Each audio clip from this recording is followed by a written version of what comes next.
Mr. Mayor, members of council, I'm Sergeant Mike Bell. I'm the supervisor of the traffic unit for the Longmont Police Department. I have about 19 years experience with the Longmont Police Department. I've been a resident of Longmont since 1978. I'm not a member of FOP 6, and I did not vote for collective bargaining in 2004. I feel that I'm in front of you tonight because I have somewhat of a unique perspective, and that perspective is that I can see both from inside the police department, and I can also see the side being a taxpayer. It's my money that's involved in here, coming in both directions. Why are we here tonight, and why are we discussing this? And I think that's the big question, why. I go to work every day. I don't see a lot of things that are wrong. Certainly there are some issues that we have, not many. I don't see that there are a lot of people running around demanding for collective bargaining. It's just not a thing that's being talked about or seen or heard within the police department. Our pay and our philosophy has changed little since I walked in the door and I sat in a room right upstairs in July of 1989.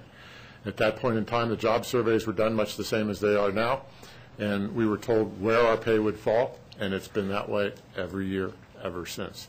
In that period of time, only 2 years did we not receive some sort of pay increase. Sometimes it was 4%, sometimes it's been 2%, usually it's been somewhere in between. But only 2 of those years out of 19 did we not receive some type of pay incentive. 4 years ago, in 2004, the same issue was defeated by the voters. The voters have already had their say. They've spoken. As a taxpayer in this community, I have an issue with paying $75,000 to get a ballot issue put back on the ballot that's already been voted down within the next 4 years. And I have to ask the question again, why? Why is it there, and why are we doing this?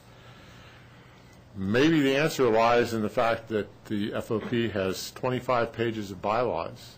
I don't know how many members of the FOP have read those 25 pages in their completeness, but I think there's only a sentence or two in there that states that the charge of the FOP and the FOP board will be to pursue collective bargaining until it is finally passed.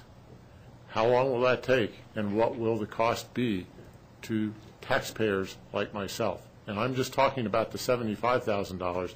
I'm not talking about any other fiscal issues that might impact us in the future. Thank you. Thanks, Mike.